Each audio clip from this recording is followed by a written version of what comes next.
रूप गोजिरे सगुण आवडे हे रूप गोजिरे सगुण पाहता लोचन सुखावले आता दृष्टी पुढे ऐसाची तू राहे जो मी तुझ पाहे पांडुरंग लांचावले मन लागली से गोडी लांचावले मन लागली से गोडी ते जीवे न सोडी ऐसे झाले आता दृष्टी पुढे ऐसाची तू राहे जो मी तुझ पाहे पांडुरंगा तुका म्हणे आम्ही मागावी लढीवाळी तुका म्हणे आम्ही मागावी लढीवाळी पुरवावी आळी माय बाप आता दृष्टी पुढे ऐसाची तू राहे जो मी तुझ पाहे पांडुरंगा विठ्ठल विठ्ठल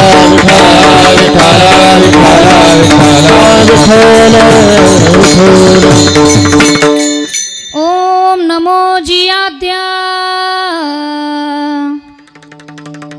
वेद प्रतिपाद्या जय जय स्वसंवेद्या आत्मरूपा देवा तुची गणेशु सकलार्थमती प्रकाशु मने निवृत्ती दासु अवधारी जोजी आता अभिनव वाग विलासिनी जे चातुर्यार्थ कला कामिनी ते श्री शारदा विश्वमोहिनी नमिली मिया मजरुदयी सद्गुरु जेने तारिलो हा संसार पुरु म्हणून विशेष अत्यादरू विवेकावरी पांडुरंगा करू प्रथम पांडुरंगा करू प्रथम पांडुरंगा करू प्रथम नमन पांडुरंगा करू प्रथम नमन पांडुरंगा करू प्रथम नमन पांडुरंगा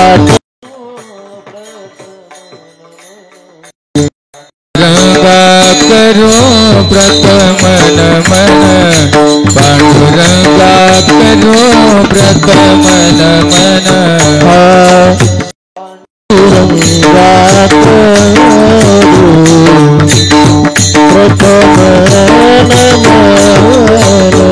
पांडुरंगा करो प्रथम नमन पांडुरंगा करो प्रथम नमन दूसरे चरण संताजिया पंचकृपादाने कथेता विस्तारू पंचकृपादाने कथेता विस्तारू पंचकृपादाने कथेता विस्तारू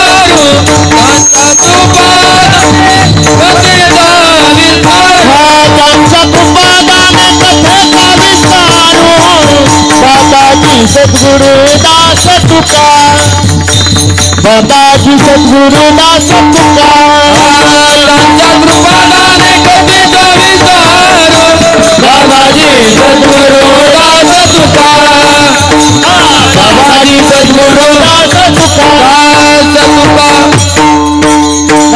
तुका पांडुरंगा करू प्रथम नमन दुसरे चरण संताचिया त्यांच्या कृपादाने कथेचा विस्तार बाबाजी सद्गुरु दास तुका ज्यांचे गावी केला वास त्यांशी नसावे उदास ओम नमो ज्ञानेश्वरा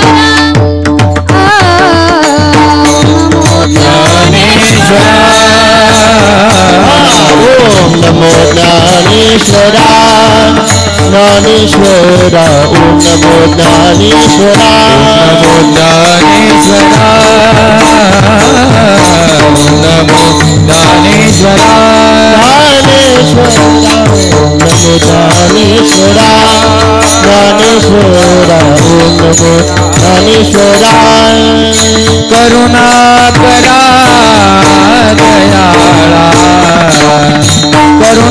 करा दयाळा तुमचा अनुग्रह लाभलो पावन झालो चराचरी करुणा करा दयाळा करुणा करा दयाळा तुमचा अनुग्रह लाभलो पावन झालो करा ओम नमो ज्ञानेश्वरा करुणा करा दयाळा तुमचा अनुग्रह लाभलो पावन झालो चराचरी ओम नमो ज्ञानेश्वरा करुणा करा दयाळा तुमचा अनुग्रह लाभलो पावन झालो चराचरी झालो चराचरी ओम नमो ज्ञानेश्वरा करुणा करा दयाळा तुमचा अनुग्रह लादलो पावन झालो चराचरी विठाल विठाल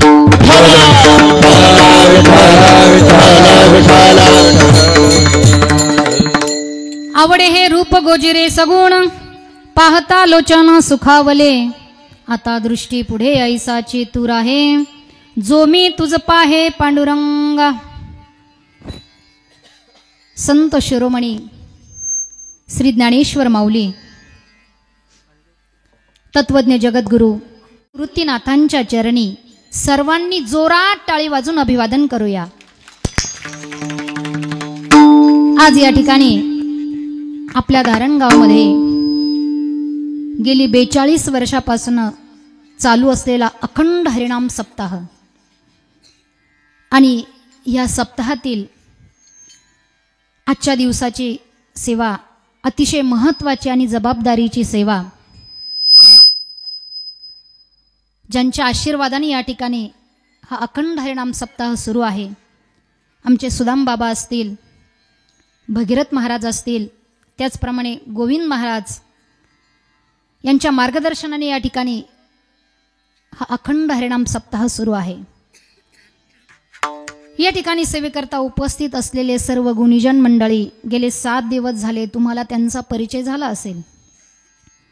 अतिशय गोड आवाज ज्यांचा आहे सागर महाराज घुमरे आणि राहुल महाराज डोंगरे, अतिशय सुंदर आवाज महाराजांचा आहे. बऱ्याच दिवसापासून मी फक्त यूट्यूबलाच त्यांचं गायन ऐकत होते, पण आज प्रत्यक्षात ऐकायला मिळालं. त्याचप्रमाणे अतिशय सुंदर असा मृदंग वाजवणारे, आपल्या महाराष्ट्राचं भूषण असणारे आमचे दीपक महाराज खरात, त्यांनाही नमन करते. त्याचप्रमाणे आपल्या गावातील युवा कीर्तनकार सागर महाराज, त्याचप्रमाणे आमचे प्रदीप महाराज, आणखी काही कीर्तनकार आपल्या गावात असतीलच, कारण हे कीर्तनकारांचंच गाव आहे. अतिशय सुंदर अशी शिष्टीमय या ठिकाणी आहे. आणि सर्वात सुंदर कोण असेल तर आमचे विनेकरी. विनेकराला दृष्ट लागतील इतके सुंदर दिसतात आणि इतकं सुंदर नाचतात, याला खरा परमार्थ म्हणत असतात. आणि या ठिकाणी असलेले छोटे छोटे आमचे टाळकरी यांनाही नमस्कार करते. उपस्थित असलेले सर्व टाळकरी आणि उपस्थित असलेले सर्व श्रोते सर्वांना मनापासून अभिवादन करून सेवेला सुरुवात करते. विठ्ठल विठ्ठल.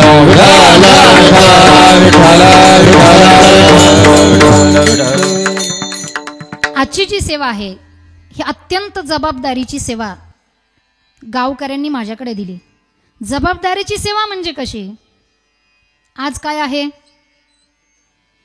एकादशी आहे आणि आपल्या सप्ताहाचा काय आहे? जागर. जागर म्हटलं की कीर्तनकाराने अभंग घ्यायचा असतो.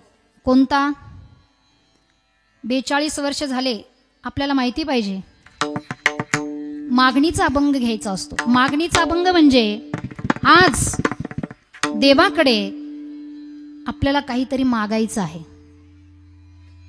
कारण या 7 दिवसामध्ये तुम्ही जी काही सेवा केलेली आहे, जसं आपण एखाद्या माणसाच्या घरी जर दिवसभर काम केलं तर संध्याकाळी आपण त्या कामाचा मोबदला मागत असतो, तसं 7 दिवस तुम्ही सर्वांनी भगवंताची सेवा केली, भगवंतासाठी वेळ दिला.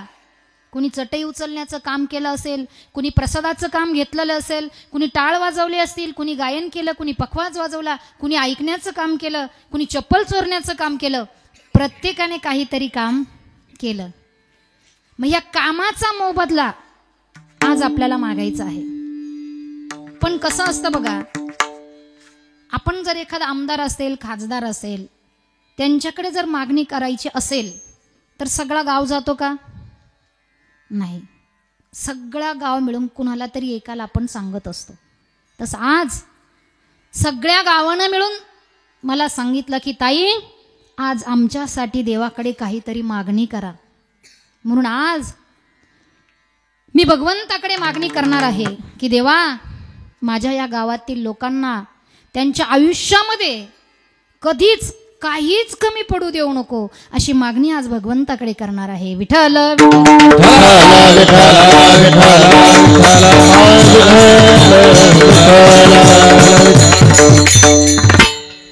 आज अत्यंत मोठा पर्वकाळ आहे. आज काय आहे? एकादशी आहे. एकादशी म्हटलं की आपल्या समोर कोण येतं? द्वादशी म्हटलं की कोण? अंबरीश राजा. आणि एकादशी म्हटलं की रुक्मांगदा कारणे एकादशीचा छंद, रुक्मांगदा कारणे एकादशीचा छंद, रुक्मांगदा कारणे एकादशीचा छंद, रुक्मांगदा कारणे एकादशीचा छंद, रुक्मांगदा कारणे एकादशीचा छंद, रुक्मांगदा कारणे एकादशीचा छंद, रुक्मांगदा कारणे एकादशीचा छंद, रुक्मांगदा कारणे एकादशीचा छंद, तिने परमानंद प्रगटला, तिने परमानंद प्रगटला, रुक्मांगदा कारणे एकादशीचा छंद, रुक्मांगदा कारणे एकादशीचा छंद, तिने परमानंद प्रगटला, तिने परमानंद प्रगटला, रुक्मांगदा कारणे एकादशीचा छंद, रुक्मांगदा कारणे एकादशीचा छंद, छंद छंद. महाराज कीर्तनकार असल्यामुळे पटकन आठवतं, कारण गायक अर्धा कीर्तनकार असतो, पण महाराज मुळातच कीर्तनकार आहे. रुक्मांगदा कारणे एकादशीचा छंद किंवा रुक्मांगदा एकादशी नगरे नेले वैकुंठाशी. ह्या रुक्मांगद राजाच्या नगरामध्ये अशी कथा सांगितल्या जाते की या रुक्मांगद राजाच्या बगीच्यातून दररोज फुलं चोरीला जात होती आणि चोर सापडत नव्हते. एक दिवस असं झालं की चोर सापडले, कारण ते जे चोर होते ते चोर होते इंद्राच्या दरबारातील चोर. दररोज फुलं घेऊन जायचे, पण एक दिवस त्यांचं विमान बंद झालं. विमान बंद पडल्यामुळे ते चोर सापडले आणि त्या चोरांना जेव्हा रुक्मांगद राजाच्या समोर हजर केलं आणि विचारलं की तुम्ही कोण आहात, त्यांनी सांगितलं की आम्ही इंद्राच्या दरबारातील आहोत. इंद्राला तुमच्या बागेतील फुलं खूप आवडत होती म्हणून आम्ही दररोज चोरून नेत होतो, पण आज आमचं विमान बंद पडलं म्हणून आज तुम्हाला आम्ही सापडलो. रुक्मांगद राजाला अतिशय आनंद झाला. का? तर माझ्या बगीच्यातील फुलं स्वर्गात जाता याचा आनंद झाला. पण आता हे विमान बंद पडलंय, हे स्वर्गात जाणार कसं? त्यांना विचारलं आता याच्यासाठी काय करायचं. तेव्हा त्या लोकांनी, स्वर्गातील इंद्राच्या दूतांनी सांगितलं की आपल्या नगरीमध्ये आज एकादशी आहे. एखाद्या माणसाने जर एकादशी केलेली असेल आणि त्याने जर या विमानाला हात लावला तर त्याच्या पुण्याईनं हे विमान स्वर्गात जाईन. आणि ती जी वेळ होती दुपारची वेळ होती. मला सांगा, दुपारपर्यंत कोणी उपवाशी राहील का? दुपारपर्यंत आपला दुसरी जेवणाची वेळ होत असते. कोणीच उपवाशी नाही. सगळ्या नगरीमध्ये दवंडी दिली की जो कोणी जर उपवाशी असेल, एकादशी जर कोणी केलेली असेल आणि त्याने जर या विमानाला हात लावला आणि विमान जर स्वर्गात गेलं तर त्याला राजा 10 गावं बक्षीस देणार आहे. सगळ्या नगरीत दवंडी, पण कोणीच उपवाशी नाही. सगळे शिपाई लोक त्या ठिकाणी दवंडी देत आहे. तितक्यात एका म्हातारीनं आवाज दिला, इकडे या. त्या शिपायांना सांगितलं इकडे या. त्यांना वाटलं नक्कीच म्हातारीनं एकादशी धरली. सांगितलं आजी एकादशी धरली ना तुम्ही, चला आणि विमानाला हात लावा, तुम्हाला 10 गावं बक्षीस मिळेल. तुम्ही उपवासी आहात ना आज? तिने सांगितलं, म्हटले बाबा मी उपवासी नाही, माझी सुनबाई उपवासी आहे. म्हटली तुमची सुनबाई एकादशी धरते? नाही म्हटली, सकाळीच माझ्या मुलानं तिला हाणलं म्हणून ती उपवासी आहे. तिला सांगितलं, म्हटले अगं बाई चल, म्हटले विमानाला हात लाव. तू जर विमानाला हात लावला आणि विमान जर वर गेलं तर तुला 10 गावं बक्षीस मिळेल. ती रागामध्येच झोपलेली होती. तिने सांगितलं मी येणार नाही. सासू हुशार होती. त्या म्हातारीनं सांगितलं, म्हटले त्या शिपायांना सांगितलं, हो ती अशी येणार नाही. एक काम करा, माझा मुलगा मळ्यात गेलेला आहे, त्याला जाऊन तुम्ही सांगा. शिपाई तिकडे गेले, तिच्या नवऱ्याला सांगितलं, म्हटले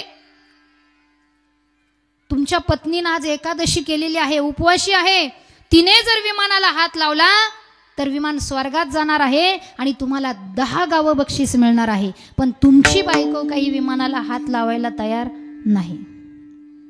असं म्हटल्याच्या नंतर तो तिकडनं तयारीतच आला. तयारीत आला म्हणजे मोठं लाकूड घेऊन आला, कारण त्याला माहीत होतं आपली एकादशी कशी आहे. घरी आल्याच्या नंतर तिला सांगितलं, म्हटले चल विमानाला हात लाव. तिने सांगितलं मी लावणार नाही. त्याने जसं ते लाकूड काढलं, पटकन उठली आणि पुढे पळायला लागली. आणि तिथं गेल्याच्या नंतर तिने त्या विमानाला हात लावला आणि हात लावल्याबरोबर विमान स्वर्गात गेलं. तिचे पुण्य हाती विमान जाय जाय, तिचे पुण्य हाती विमान जाय जाय, तिचे पुण्य हाती विमान जाय जाय, तिचे पुण्य हाती विमान जाय. एकाच मार्गाने घडेल एकादशी, तिचे पुण्य हाती विमान जाय, तिचे पुण्य हाती विमान जाय. एकाच मार्गाने घडेल एकादशी, तिचे पुण्य हाती विमान जाय, तिचे पुण्य हाती विमान जाय, विमान जाय, विमान जाय. विमान जेव्हा स्वर्गात गेलं, रुक्मांगदाच्या लक्षात आलं की अरे एका स्त्रीनं न कळत उपवास केला तरी विमान जर स्वर्गात जात असेल तर आपल्या सगळ्याच नगरीतील लोकांनी जर जाणून बुजून जर हा एकादशीचं व्रत जर केलं तर काय होईल. म्हणून राजाने सांगितलं की आता येणारी पुढची 15 दिवसाला जी एकादशी येणार आहे, सगळ्या नगरातील लोकांना सांगितलं की सगळ्यांनी एकादशी व्रत करायचं. आणि जेव्हा राजा सांगत असतो आणि प्रजा ऐकत असते तेव्हा त्या प्रजेचं कल्याण होत असतं. राजाने सांगितलं आणि सगळ्या प्रजेने एकादशी व्रत केलं. आणि एकादशी व्रत केल्यामुळे झालं काय तर रुक्मांगद एकादशी नगरी नेली वैकुंठाशी, सगळी नगरी वैकुंठाला गेली. असं हे आजचं एकादशीचं व्रत. विठ्ठल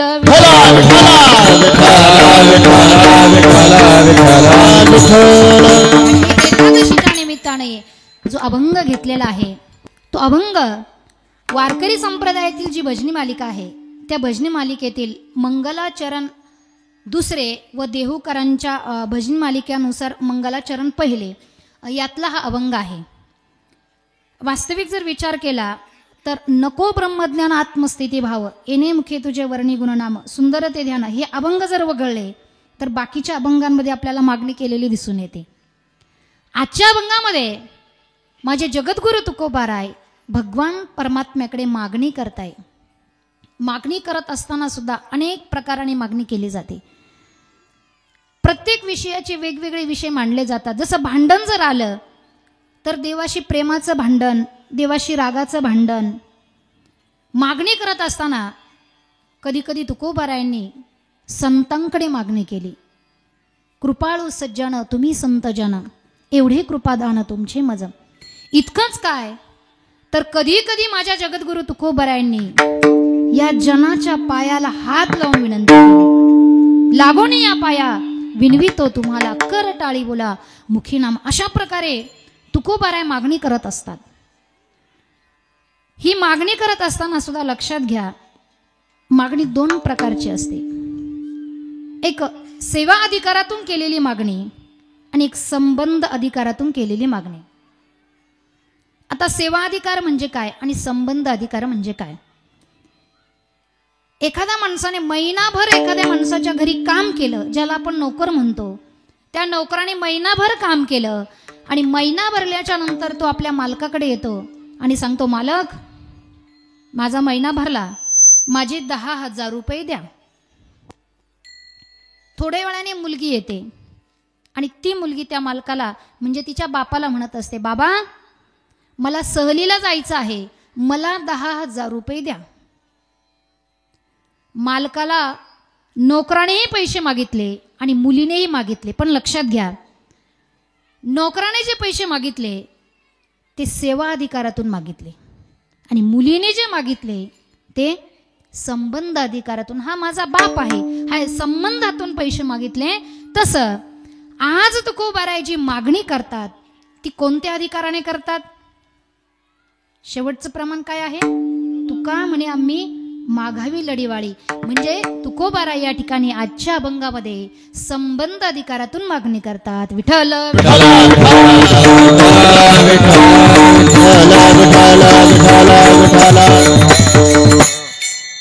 मागणी करत असतानाही लक्षात घ्या, मागणीचे 3 प्रकार असतात. एक जीवाची मागणी असते, एक देवाची मागणी असते आणि एक संतांची मागणी असते. जीवाची जी मागणी असते त्या जीवाच्या मागणीतून अज्ञान प्रकट होत असतं, देवाच्या मागणीतून प्रेम प्रकट होत असतं आणि संतांच्या मागणीतून जगासमोर एक आदर्श निर्माण होत असतो. विठ्ठल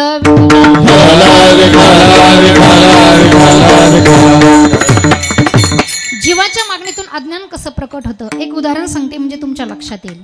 बघा, द्वादशीचा पर्वकाळ होता आणि द्वादशीच्या पर्वकाळावर हस्तिनापुरामध्ये एक ब्राह्मण आलेला आहे आणि तो ब्राह्मण प्रत्येकाच्या दारामध्ये जाऊन मागू लागला भिक्षा, की या ब्राह्मणाला कुणीतरी खायला द्या रे, या ब्राह्मणाचं कुणीतरी पोट भरा रे.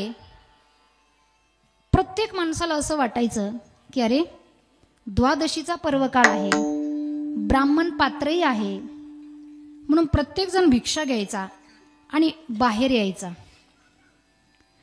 दरवाजाच्या बाहेर आलं, दरवाजा उघडला आणि ब्राह्मणाचं तोंड बघितलं की प्रत्येक जण दरवाजा बंद करायचा. कारण ते जे ब्राह्मण होते ते ब्राह्मण होते दुर्वास ऋषी, की ज्या दुर्वास ऋषींना एक वेळचं भोजन करण्याकरता 60,000 खंड्या अन्न लागत होतं. किती? 60,000 खंड्या. आता 60,000 खंड्या म्हणजे किती? आत्ताचं केजीचं माप मी तुम्हाला सांगत नाही, पूर्वीचं माप मी तुम्हाला सांगते. पूर्वीच्या काळी एक चिकटं असायचं, 2 चिकट्यांचं एक लिपटं बनायचं, 2 लिपट्यांचा एक आठवा असायचा. बरोबर ना बाबा?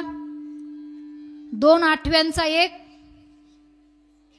जुनी माणसं सांगा, 2 आठव्यांचा एक शेर असायचा, 2 शेराची आदेली, 2 आदेलीची पायली, 16 पायलीचा मन आणि 20 मनाची खंडी. अशा 60,000 खंड्या. हिशोब करा, घरी जाऊन करा. एवढं अन्न एक वेळचं भोजन करण्याकरता दुर्वास ऋषींना लागत होतं. प्रत्येक मनुष्य विचार करायचा की अरे यांना इतकं अन्न लागतं, आपण जर देऊ शकलो नाही तर हे अतिशय क्रोधिष्ठ ऋषी आहे, हे आपल्याला श्राप देतील, म्हणून हात दाखवून अवलक्षण मागून घेण्यापेक्षा न दिलेलं बरं. प्रत्येक जण दरवाजा बंद करू लागला. पण एक पठ्ठ्या असा भेटला, त्याने 1 नाही 2 नाही तब्बल 4 महिने दुर्वास ऋषींना आपल्या घरी ठेवून घेतलं. तो म्हणजे दुर्योधन. तसं तर 2च महिने ठेवून घेतलं, पण संन्यासाचे दिवस आणि रात्र दोन्ही धरले जातात म्हणून 4 महिने ठेवून घेतलं. आणि 4 महिने झाल्याच्या नंतर दुर्वास ऋषी प्रसन्न झाले. कारण ब्राह्मण हा कशाने प्रसन्न होत असतो तर ब्राह्मण हा अन्नाने प्रसन्न होत असतो. प्रसन्न झाल्याच्या नंतर दुर्वास ऋषी म्हणतात दुर्योधनाला, दुर्योधना मी तुझ्यावर प्रसन्न आहे, तुला आज माझ्याकडे काय मागायचं असेल मागून घे. माझे ज्ञानोबा राय सांगतात की ब्राह्मण जर प्रसन्न झाला तर त्रिभुवनाचं वैभवही देऊ शकतो आणि क्रोधिष्ठ झाला तर त्रिभुवन जाळूही शकतो. आज ब्राह्मण प्रसन्न झालेला आहे. दुर्योधनाने हस्तिनापुराचं राज्यही मागितलं असतं तरी मिळालं असतं, पण जीवाची मागणी किती अज्ञानमूलक असते हे तुम्हाला सांगायचं आहे. तो दुर्योधन म्हणतो की ऋषीवर तुम्ही जर खरंच माझ्यावर प्रसन्न असाल तर तुम्ही एक काम करा, माझे भाऊ पांडव वनवासात गेलेले आहे, तुम्ही त्यांच्याकडे भोजन करण्यासाठी जा. त्याला माहित होतं की ते अन्न देऊ शकणार नाही, हे ऋषी क्रोधिष्ठ आहे, अन्न जर मिळालं नाही तर त्यांना श्राप देतील, म्हणून सांगितलं की तुम्ही त्यांच्याकडे जा. पण दुर्वास ऋषी दुर्योधनाला म्हणतात, दुर्योधना अरे मी तुझं खाल्लेलं आहे म्हणून मला तुझं ऐकावं लागेल, पण तुला खरं सांगू, तू ही जी मागणी माझ्याकडे केलेली आहे ना, या मागणीमध्ये तुझंही कल्याण नाही आणि माझंही कल्याण नाही. विठ्ठल विठ्ठल विठ्ठल म्हणून लक्षात घ्या, जीवाची मागणी अज्ञानाची भक्तीची तो संपत्ती.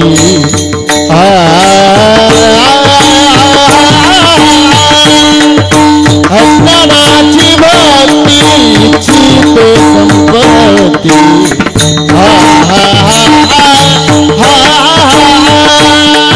अज्ञानाची भक्तीची ते संपत्ती.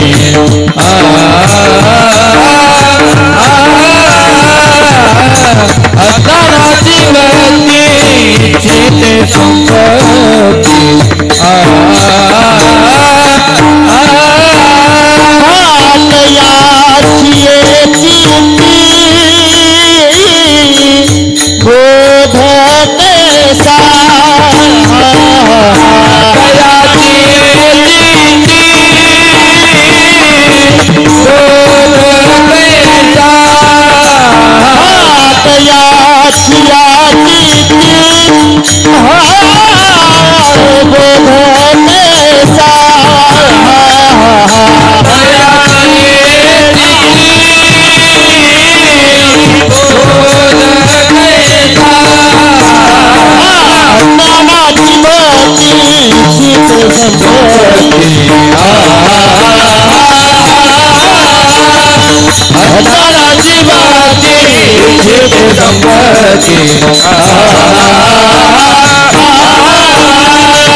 अज्ञानाची भक्ती इच्छिती संपत्ती. जीवाची मागणी ही अत्यंत अज्ञानमूलक असते.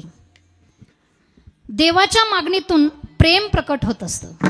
देवाच्या मागणीतून प्रेम कसं प्रकट होतं तर हाच दृष्टांत जेव्हा पुढे जातो. लक्षात घ्या, दुर्वास ऋषी जेव्हा पांडवांकडे जातात, पांडवांकडे गेल्याच्या नंतर त्या ठिकाणी धर्मराज समोरून आलेले आहे आणि आल्याच्या नंतर धर्मराजाने दुर्वास ऋषींना बघितलं. दुर्वास ऋषी सांगतात की धर्मा मला भोजन करायचं आहे, मध्यरात्र झालेली आहे. दुर्वास ऋषींनी सांगितल्याबरोबर धर्मराजाने द्रौपदीकडे बघितलं, कारण स्वयंपाक करण्याचं काम कोण करतात? स्त्रिया करतात.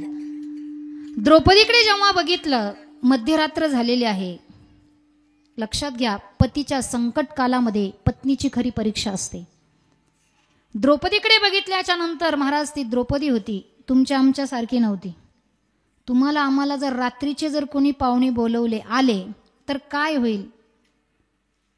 रात्रीचं जर कोणी आलं तर म्हणतात तुम्हाला काही कळतं का, एवढ्या रात्री पाहुणे आणतात का? पण ती द्रौपदी होती महाराज. द्रौपदीनं सांगितलं काळजी करू नका, ऋषींना सांगा की तुमचा नित्यकर्म आटपून या, मी भोजन तयार ठेवते. दुर्वास ऋषी स्नानासाठी गेले, पण इकडे द्रौपदीला चिंता निर्माण झाली की अरे आपल्या घरामध्ये एक मनुष्य जेवेल इतके सुद्धा अन्न नाही, दुर्वास ऋषींना तर 60,000 खंड्या अन्न लागतं, काय करावं? संकट पडलं आणि संकट पडल्याच्या नंतर तिने तिच्या भावाला आवाज दिला, कोठे गुंतलासी द्वारकेच्या राया, वेळ का सखया लावी येला. भगवंताला आवाज दिला. आवाज दिल्याबरोबर भगवान परमात्मा द्रौपदीकडे आले आणि आल्याबरोबर द्रौपदीला म्हणतात, द्रौपदी मला अगोदर काहीतरी खायला दे. द्रौपदी म्हणते, देवा तुम्ही सगळं जाणताय, तुम्हाला माहिती आहे मी इथं कशासाठी बोलवलंय आणि तुम्ही म्हणता काहीतरी खायला दे. भगवंत सांगतात, द्रौपदी माझा नियमच आहे, अगोदर काहीतरी घेतो, घेशी तेव्हा ती देशी नाही बरं का, अगोदर काहीतरी घेतो मग तो देत असतो, मला काहीतरी दे. द्रौपदीने सांगितलं, देवा सूर्यनारायणाने दिलेली थाळी सुद्धा मी धुवून ठेवलेली आहे, कारण त्यांच्याकडे अशी थाळी होती की ती थाळी दिवसभर त्यांना अन्न द्यायची आणि एकदा की रात्री थाळी धुवून ठेवली की पुन्हा दुसऱ्या दिवशी जेव्हा दिवस उगवेल तेव्हाच त्या थाळीतून अन्न मिळायचं. देवा मी थाळी सुद्धा धुवून ठेवली रे. देवाच्या मागणीत प्रेम कसं प्रकट होतं हे तुम्हाला मी सांगते. देवा थाळी धुवून ठेवलेली आहे. भगवंत सांगतात, द्रौपदी बघ काहीतरी असेल बघ. द्रौपदीनं बघितलं की त्या थाळीला एक भाजीचं पान चिकटलेलं होतं. मला सांगा, संपूर्ण विश्व निर्माण करणारा भगवान परमात्मा त्याला एक भाजीचं पान निर्माण करणं अवघड आहे का? द्रौपदीने सांगितलं, देवा काही नाही हो, फक्त एक भाजीचं पान आहे. भाजीचं पान म्हटल्याबरोबर मागे भाजी पान, द्रौपदीसी मागे भाजी पान, द्रौपदीसी मागे भाजी पान, द्रौपदीसी मागे भाजी पान. काय देवा घरी न मिळेची अन्न, काय देवा घरी न मिळेची अन्न, काय देवा घरी न मिळेची अन्न, देवा घरी न मिळेचे अन्न. मागे भाजी पान, द्रौपदीचे मागे भाजी पान, द्रौपदीचे मागे भाजी पान, द्रौपदीचे मागे भाजी पान. काय देवा घरी न मिळेची अन्न, मागे भाजी पान द्रौपदीसी, मागे भाजी पान द्रौपदीसी. काय घरी न मिळेची अन्न, मागे भाजी पान द्रौपदीसी, मागे भाजी पान द्रौपदीसी, द्रौपदीसी. काय देवा घरी न मिळेचे अन्न, मागे भाजी पान द्रौपदीशी. मला सांगा, देवाच्या घरी अन्न नव्हतं का? 56 प्रकारचे भोग खाणारा भगवान परमात्मा आज द्रौपदीकडे भाजीचं पान मागतोय. याचा अर्थ जेव्हा एखादा छोटा मनुष्य मोठी कृती करतो, मोठा मनुष्य छोटी कृती करतो, म्हणजे दिवसभर 300 रुपये रोजाने जाणारा मनुष्य जर सप्ताहामध्ये 1000 रुपयाची पावती फाडत असेल तर समजायचं याचं दानामध्ये प्रेम आहे. आणि एखादा दिवसाला लाखो रुपये कमवत असेल आणि तो जर सप्ताहामध्ये चटई उचलण्याचं काम करत असेल तर समजायचं याचं सुद्धा या ठिकाणी प्रेम आहे. म्हणजे छोटा मनुष्य मोठी कृती करतो, मोठा मनुष्य छोटी कृती करतो, तेव्हा प्रेम प्रकट होत असतं. 56 प्रकारचे भोग खाणारा भगवान परमात्मा भाजीचं पान मागतो. याचा अर्थ देवाच्या मागणीमध्ये प्रेम प्रकट होतं. विठ्ठल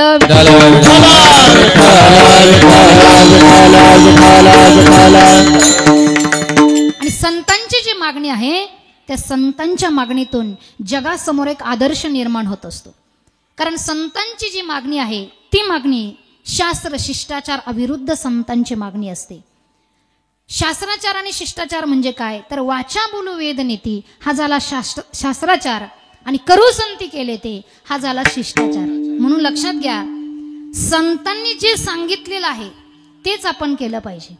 त्यांनी जो मार्ग दाखवलेला आहे त्याच त्याच मार्गाने आपण वेद मार्गे मुनी गेले पाठी मार्गे चालिलो मुनी मार्गे गेले त्याचे मार्गे चालिलो नकळेची विषय अंधा म्हणून उघड बोलिलो नकळेची अंगा उघड बोलिलो चालता बोलणारे रंगाकारी हार कोलो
किंवा तेनेची पंथे चालू जाता न पडे गुंता कोठे काही. त्यांनी जो मार्ग सांगितला त्या मार्गाने जायचं आहे. कारण जीवाचा स्वभाव आहे मोठ्यांचं अनुकरण करणे.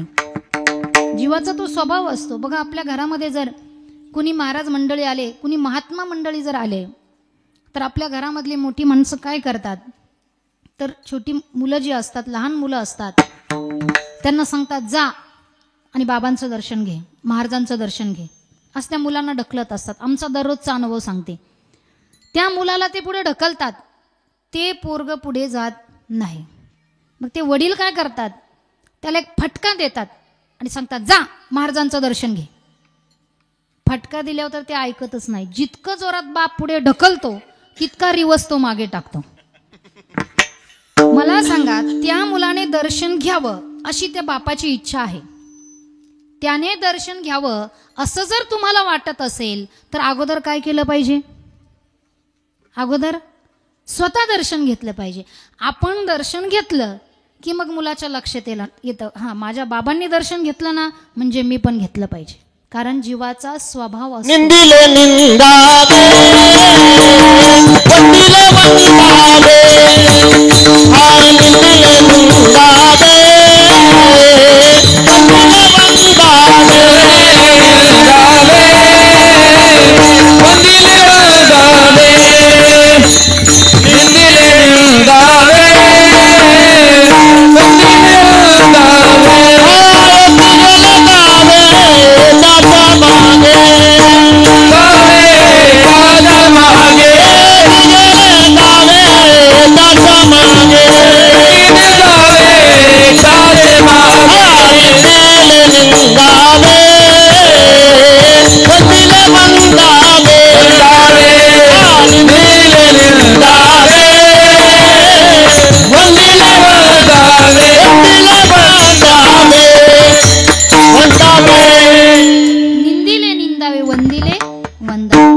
स्वभाव असतो मोठ्यांचं अनुकरण करणे.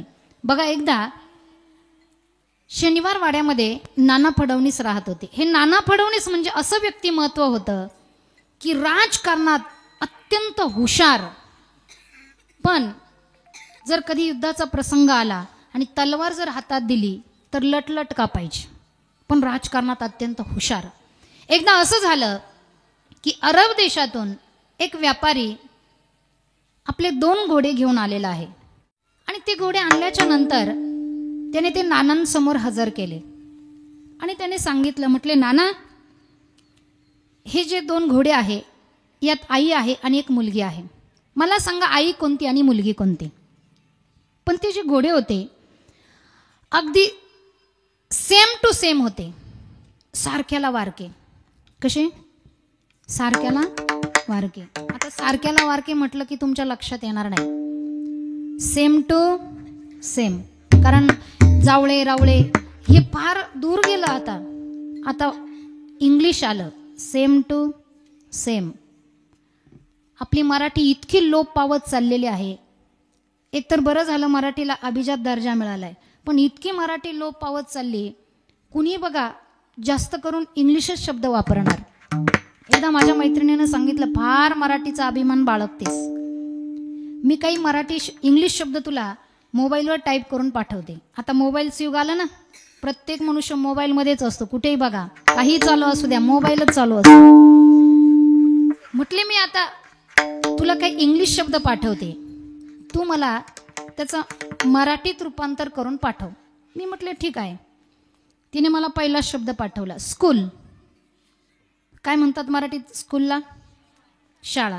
बसलेल्याने उत्तर दिलं तरी चालेल. काय म्हणतात? शाळा. मी पाठवलं शाळा. तिने पुढचं पाठवलं, ॲम्ब्युलन्स. काय म्हणतात? रुग्णवाहिका. मी पाठवलं रुग्णवाहिका. तिने पाठवलं रेल्वे. आगगाडी नाही म्हणत. सांगा, लवकर सांगा, कारण तुम्ही जोपर्यंत सांगत नाही तोपर्यंत मी पुढे जातच नाही.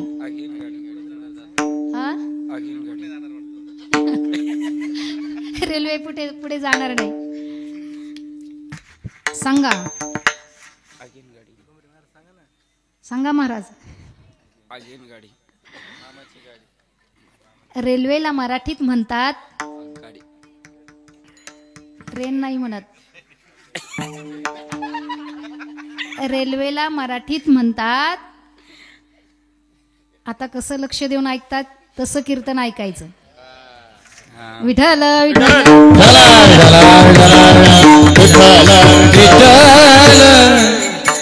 रेल्वेला मराठीत शब्द आहे लोहपथगामिनी. मी पाठवलं लोहपथगामिनी. तिने पुढचा शब्द पाठवला ट्यूबलाईट.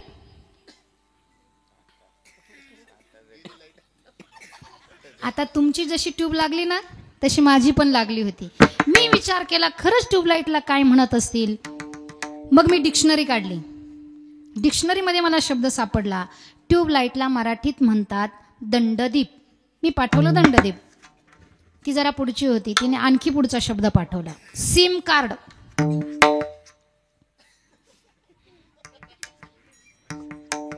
आता गुरुवर्यांच्या मुखातून ऐकलेलं वाक्य आहे, कीर्तनकाराने अगोदर घटवावं, त्याला ते कीर्तनात आठवावं, त्याने ते लोकांना पटवावं, आणि असे काही आडवं टाकणारे रुमणे भेटले की त्यांना कटवावं. आता मी विचार केला हिला कटवायचं कसं. डिक्शनरी बघावी तर डिक्शनरी अगोदर आली होती आणि सिम कार्ड नंतर आलं होतं.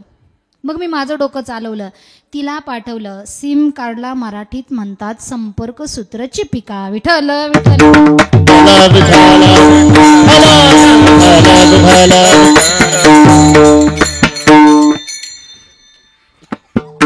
आपला विषय काय चालू होता? घोडे कसे होते? Same to same, सारख्याला Warke. नानांना सांगितलं सांगा यात मुलगी कोण आणि आई कोण. नानांनी सांगितलं एक काम करा, हे जे घोडे आहे हे मुळा मोठा नदीवर घेऊन चला. त्या व्यापाऱ्याने सांगितलं, म्हटले नाना यांना सकाळी स्नान घातले नाही तरी घेऊन चला, तुम्हाला उत्तर पाहिजे ना, घेऊन चला. त्या दोनही घोड्यांना नदीवर नेलं, त्यांना पाण्यात सोडायला लावलं. ती घोडे पाण्यात सोडली.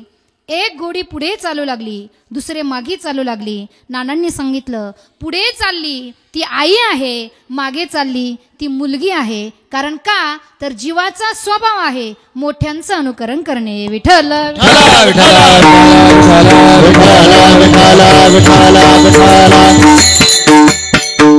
मग मोठं कुणाला म्हणायचं तर साधू थोर जाणा, साधू थोर जाणा, साधू थोर जाणा कलियुगी. संतांनाच मोठं म्हणायचं आणि त्यांनी जो मार्ग सांगितलेला आहे त्या मार्गानेच आपण जायचं आहे. म्हणून संतांची जी शास्त्र शिष्टाचार मागणी आहे ती मागणी तुकोबाराय अभंगाच्या दुसऱ्या छंदात म्हणतात. आता दृष्टी पुढे, आता दृष्टी पुढे, आता दृष्टी पुढे ऐकाची तुरा.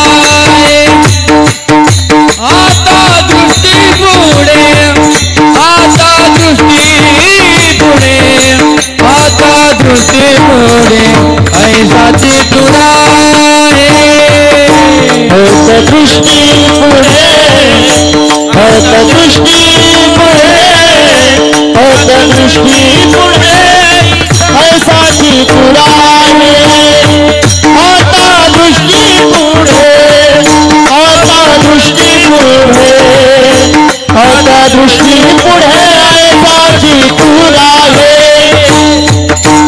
आता दृष्टी पुढे आता दृष्टी पुढे दृष्टी पुढे दृष्टी पुढे ऐसा चितुरा आहे आता दृष्टी पुढे आता दृष्टी पुढे आता दृष्टी पुढे ऐसा चितुरा आहे आता दृष्टी पुढे आता दृष्टी पुढे आता दृष्टी पुढे ऐसा चितुरा आता दृष्टी पुढे आता दृष्टी पुढे आता दृष्टी पुढे ऐसा चितुरा जो मी तुझ पाय पांडुरंगा जो मी तुझ पाय पांडुरंगा आता दृष्टी पुढे आता दृष्टी पुढे आता दृष्टी पुढे ऐसा चितुराय आता दृष्टी पुढे आता दृष्टी पुढे आता दृष्टी पुढे ऐसा चितुराय तुझ पाहे पांडुरंगा जो मी तुझ पाहे पांडुरंगा आता दृष्टी पुढे आता दृष्टी पुढे आता दृष्टी पुढे ऐसा चितुराय आता दृष्टी पुढे आता दृष्टी पुढे आता दृष्टी पुढे ऐसा चितुराय जो मी तुझ पाय पांडुरंगा जो मी तुझ पाय पांडुरंगा जो मी तुझ पाय आता दृष्टी पुढे ऐसा चितुराय जो मी तुझ पाहे पांडुरंगा जो मी तुझ पाहे पांडुरंगा जो मी तुझ पाहे पांडुरंगा पाहे पांडुरंगा आता दृष्टी पुढे ऐसा चितूर आहे जो मी तुझं पाहे पांडुरंगा. माझे जगद्गुरु तुकोबाराय सांगतात की देवा आता दृष्टी पुढे आता माझ्या समोर तू असाच उभा राहा. या ठिकाणी तुकोबारायांची भगवंताच्या रूपाबद्दल अनन्यता लक्षात येते. कारण तुझं हे जे रूप आहे विटेवर तू जो उभा आहेत कटेवर जे हात ठेवलेले आहेत ना असाच माझ्या समोर उभा राहा. या ठिकाणी प्रत्येकाची वेगवेगळी अनन्यता असते. जसं काहींची रंगाबद्दल अनन्यता असते, काहींची रूपाबद्दल असते, कुणाची नामाबद्दल असते, कुणाची क्षेत्राबद्दल असते. जसं माझ्या नामदेवरायांची अनन्यता ही क्षेत्राबद्दल होती. जेव्हा ज्ञानोबाराय नामदेवरायांना घेऊन तीर्थयात्रा करत होते, तीर्थयात्रा करत असताना काशी क्षेत्रामध्ये गेले. काशी क्षेत्रामध्ये गेल्याच्या नंतर प्रत्यक्षात काशी विश्वनाथाने माझ्या ज्ञानोबारायांचा हात धरला आणि ज्ञानोबारायांना गंगेमध्ये नेलेला आहे. आणि संपूर्ण यात्रा पूर्ण झाल्याच्या नंतर अत्यंत जिवलग असलेला नामा भगवान परमात्म्याचे अत्यंत जिवलग म्हणजे नामदेवराय होते. आणि तीर्थयात्रा करून जेव्हा नामदेवराय भगवंताच्या समोर आले आणि आल्याच्या नंतर भगवंताने नामदेवरायांना विचारलं, नामा तू इतकी तीर्थयात्रा करून आलास, तुला एखादं जर क्षेत्र आवडलेलं असेल तर तू मला सांग, मी तुझी त्या ठिकाणी व्यवस्था करतो. तेव्हा नामदेवरायांनी क्षेत्राबद्दल अनन्यता काय आहे हे नामदेवरायांनी सांगितलेलं आहे. नामदेवराय काय सांगतात, ऐसे चंद्रभागा ऐसे भीमा तीर, ऐसे चंद्रभागा ऐसे भीमा तीर, ऐसे चंद्रभागा ऐसे भीमा तीर, ऐसे चंद्रभागा ऐसे भीमा तीर, ऐसे चंद्रभागा ऐसे भीमा तीर, ऐसे चंद्रभागा ऐसे भीमा तीर, ऐसे चंद्रभागा ऐसे चंद्रभागा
ये तुका पंढरीचा ये तुका पंढरीचा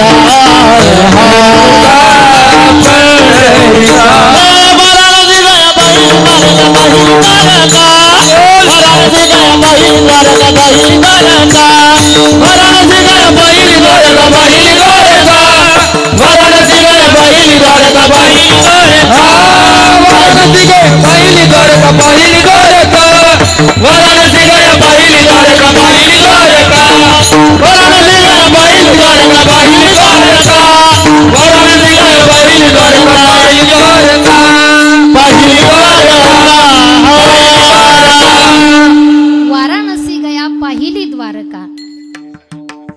परी नये तुका या ठिकाणी नामदेवराय देवाला सांगतात की देवा, या क्षेत्रासारखं म्हणजे पंढरी क्षेत्रासारखं क्षेत्र कुठेच नाही. म्हणजे माझ्या नामदेवरायांची क्षेत्राबद्दल अनन्यता आहे. जशी नामदेवरायांची क्षेत्राबद्दल अनन्यता आहे, तशी एका गवळणीची भगवंताच्या रंगाबद्दल अनन्यता आहे. गोकुळामध्ये एक गोमाई नावाची गवळण होती आणि त्या गवळणीला 4 सुना होत्या. गोकुळा माझी गोमाई गवळणी, तिच्या सुना 4 जणी, तिला 4 सुना होत्या. पण ती गोमाई नावाची जी गवळण होती ती सासू होती आणि ह्या ज्या 4 सुना होत्या त्या दररोज काय करायच्या तर कृष्णाला लोण्याचे गोळे नेऊन देत असायच्या. आणि या गवळणीला म्हणजे त्या सासूला ते आवडत नव्हतं, म्हणून ती म्हणायची, हा गे बायानं तुमचे जाणत असे चाळे, यशोदेच्या बाळा तुम्ही देत असे गोळे. मला माहिती आहे तुमचे सगळे चाळे मी जाणून आहे. तुम्ही यशोदेच्या पोराला लोण्याचे गोळे नेऊन देतात ना, बस आता मी तुम्हाला घरामध्ये कोंडून ठेवणार. पूर्वीची सासू होती ती घरामध्ये कोंडून ठेवणारी. तिने 4ही सुनांना गाया करो मनसे गोविंद गोपाल गाया करो, प्यारे मोहन को दिल में बसाया करो. कौन कहता है भगवान आते नहीं, सच्चे मन से मगर हम बुलाते नहीं. गोपियों की तरह तुम बुलाया करो, प्यारे मोहन को दिल में बसाया करो. कोण म्हणतं भगवान परमात्मा येत नाही? गवळणींनी आवाज दिला आणि आवाज दिल्याबरोबर भगवंताने इकडे एका कासारणीचं रूप घेतलं आणि ते रूप घेत असताना स्वतःचा पितांबर काढला आणि लुगडं नेसले. आणि जे भगवंताचे काळे केस होते ते काळे केस भगवंताने पांढरे केले. आपण पांढरे केस काळे करतो, पण देवाने काळे केस पांढरे केले. आणि एका टोपलीमध्ये अनेक प्रकारच्या बांगड्या भरल्या. त्यामध्ये लाल बांगड्या, हिरव्या बांगड्या, पिवळ्या बांगड्या, सफेद बांगड्या, निळ्या बांगड्या, सगळ्या प्रकारच्या बांगड्या त्या टोपलीमध्ये भरल्या. आणि एका कासरणीचं रूप भगवंताने घेतलं आणि बांगडी विकण्यासाठी भगवान परमात्मा ती गवळण ज्या ठिकाणी बसलेली होती बाहेर, त्या त्या गवळणीच्या दारामध्ये आले आणि तुळशी वृंदावनाजवळ भगवान परमात्मा बसलेले आहे, म्हणजे त्या कासरणीच्या रूपामध्ये बसलेले आहे. आणि त्या ठिकाणी योग मायेने थोडा थोडा पाऊस सुरू झाला. आणि पाऊस सुरू झाल्याच्या नंतर त्या गवळणीनं लांबून बघितलं की तुळशी वृंदावनाजवळ कोणीतरी बसलेला आहे. म्हणून लांबून आवाज दिला, कोण आहे ग तिकडे, इकडे ये. भगवान परमात्मा त्याचीच वाट बघत होते. जवळ गेले आणि जवळ गेल्याच्या नंतर ती टोपली खाली ठेवली आणि त्या सासूरूपी गवळणीनं जेव्हा भगवंताच्या मुखाकडे बघितलं, अतिशय सुंदर रूप, रूपे सुंदर सावळा गे माये, इतकं सुंदर रूप बघितल्याच्या नंतर ती गवळण मोहित झाली. आणि तिने विचारलं, म्हटले कोण ग तू, कुठून आलीस, तुझं नाव काय. तिने सांगितलं, माझं नाव कान्हाई. कुठून आलीस, मी आळंदीहून आले. कशासाठी आली, बांगड्या विकण्यासाठी आले. इकडेच का आली, सिन्नरला बांगड्या घेऊन गेले पण तिथं काही माझ्या बांगड्या गेल्या नाही. मग म्हटले चला धारणगावला बांगड्या घेऊन जाऊ, म्हणून विकण्यासाठी आले. तू किती वेळ थांबणार आहे, म्हटले काही नाही, 9 वाजले की मी निघून जाणार आहे. म्हटले मग एक काम करशील का, काय काम आहे. माझ्या सुना आहे त्यांना मला बांगड्या भरायच्या आहे. म्हटले मग एवढ्या लांबून मी कशासाठी आले, माझ्या सुनांना मला बांगड्या भरायच्या आहे.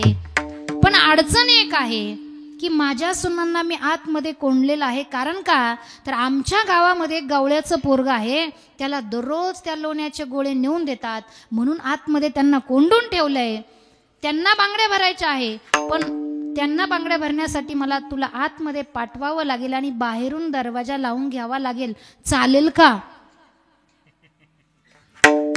तिने सांगितलं तू असंच कर, मला आतमध्ये सोड, बाहेरून दरवाजा लावून घे आणि तू गावाबाहेरच्या पत्र्याच्या शेडमध्ये निवांत झोपून राहा. गावाबाहेर पत्र्याचं शेड माहिती ना, तिथे तू निवांत झोप म्हटले. आणि मग त्या कासारणीला त्या सासूनं आतमध्ये सोडलं, बाहेरून दरवाजा लावून घेतला आणि बाहेर बसलेली आहे. आतमध्ये जेव्हा भगवान परमात्मा म्हणजे ती कासारीनं आतमध्ये गेली आणि आतमध्ये गेल्याच्या नंतर ती बांगड्यांची पाटी त्या सुनांसमोर ठेवली आणि सांगितलं की अगं तुमच्या सासूने मला तुम्हाला बांगड्या भरण्यासाठी पाठवलेलं आहे. सांगा या बांगड्यांपैकी तुम्हाला कोणत्या रंगाच्या बांगड्या भरायच्या आहे, कारण माझ्याकडे सगळ्या रंगाच्या बांगड्या आहे. मी तुम्हाला रंग अनन्यता सांगते की भगवंताबद्दल काहींची रंग अनन्यता कशी असते. त्या गवळणींना जेव्हा सांगितलं की या बांगड्यांपैकी तुम्हाला कोणत्या रंगाची बांगडी भरायची आहे, माझ्याकडे लाल रंगाची बांगडी आहे, हिरव्याही रंगाची बांगडी आहे, तुम्हाला कोणती बांगडी पाहिजे. तेव्हा त्या गवळणी सांगतात, चुड़ी लाल नहीं पहनू चुड़ी हरी नहीं पहनू, चुड़ी लाल नहीं पहनू चुड़ी हरी नहीं पहनू, मुझे श्याम रंग भाया चुड़ी लाल नहीं पहनू चुड़ी हरी नहीं पहनू, चुड़ी लाल नहीं पहनू चुड़ी हरी नहीं पहनू. त्या गवळणी सांगतात की आम्हाला लाल रंगाची ही बांगडी नको, आम्हाला हिरव्या रंगाची ही बांगडी नको. तुला जर आम्हाला बांगडी भरायचीच असेल ना तर आम्हाला आमच्या कृष्णाच्या रंगाची बांगडी भर. याला म्हणतात रंगानन्यता. विठ्ठल विठ्ठल.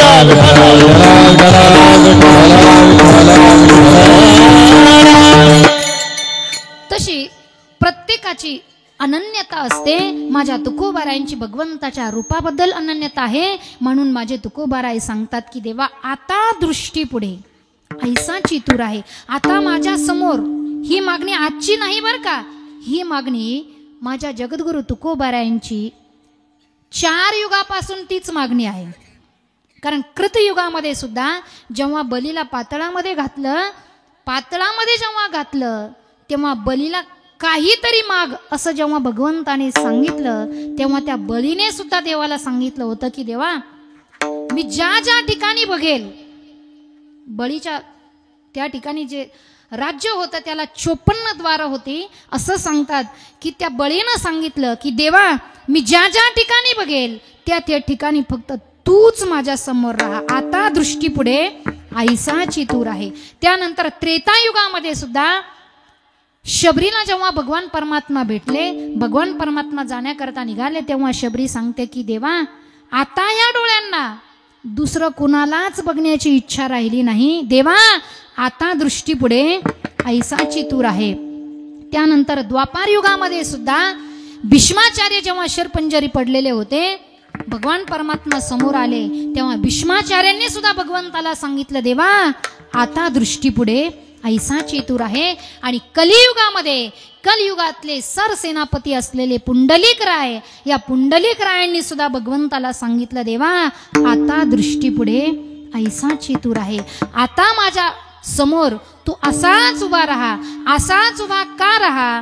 तर देवा तुझ्या रूपाचा आम्हाला विटच येत नाही. तो विट का येत नाही त्याचं उत्तर भंगाच्या प्रथम चरण. अवडे रूप वज्र सगुण, अवडे रूप वज्र सगुण,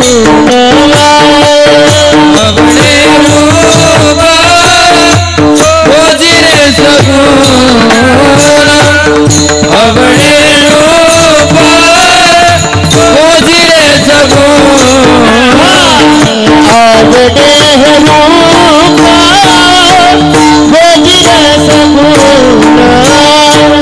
अवडे रूप वज्र सगुण, अवडे रूप वज्र सगुण,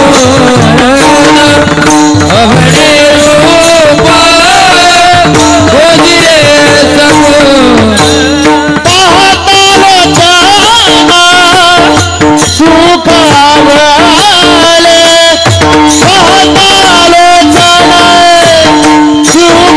सुखावले, हत दृष्टी पुढे ऐसाची तुरा हे, हत दृष्टी पुढे ऐसाची तुरा हे,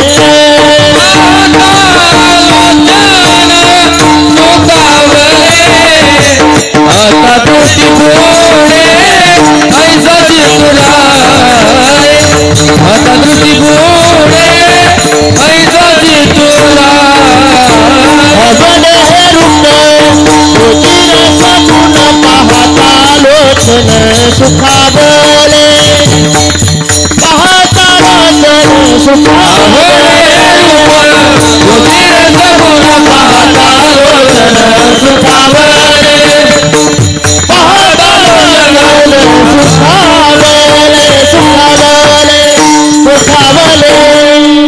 आवडे हे रूप गोजिरे सगुण, पाहता लोचन सुखावले. तुकोबाराय सांगतात की देवा तुझं हे जे रूप आहे हे रूप मला आवडतं. या ठिकाणी त्या रूपाला तुकोबाराय गोजिर म्हणतात, सगुण म्हणतात. मग ते गोजिर कसं, ते सगुण कसं हे सांगण्यासाठी आपली वेळ पूर्णपणे संपलेली आहे. मग ते गोजिर कसं, सगुण कसं हे सांगण्यासाठी मी पुढच्या वर्षी पुन्हा येईन. विठ्ठल विठ्ठल.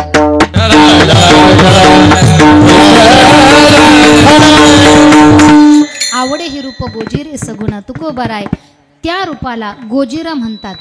कुणाचं वर्णन करतात तुकोबाराय? कुणाचं वर्णन आहे अभंगामध्ये? पांडुरंगाचं. पांडुरंगाला काय म्हणतात? तो कसा आहे? गोजिरा. गोजिरा म्हणजे कसा? सुंदर. मला खरंच सांगा तो खरंच सुंदर आहे का? काळा मनुष्य सुंदर असतो का? तुम्ही आमच्याकडे बघू नका, आम्ही जरी काळे असलो पण त्याच्या एवढे नाही.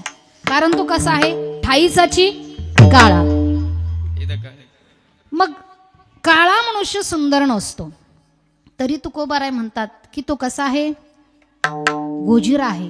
पुढे म्हणतात तो कसा आहे? सगुण आहे, त्याच्याकडे गुण आहे म्हणतात. मला खरं सांगा बाळा, कीर्तनाला येणं चांगलं ना की वाईट? चांगलं. कीर्तनाला आल्याच्या नंतर दुसऱ्याच्या चपला चोरणं चांगलं की वाईट? तुम्ही हसले म्हणजे एकतर तुमच्या कुणीतरी चोरल्या किंवा ते तुम्ही बोला. म्हणजे चोरटा मनुष्य गुणवान नसतो.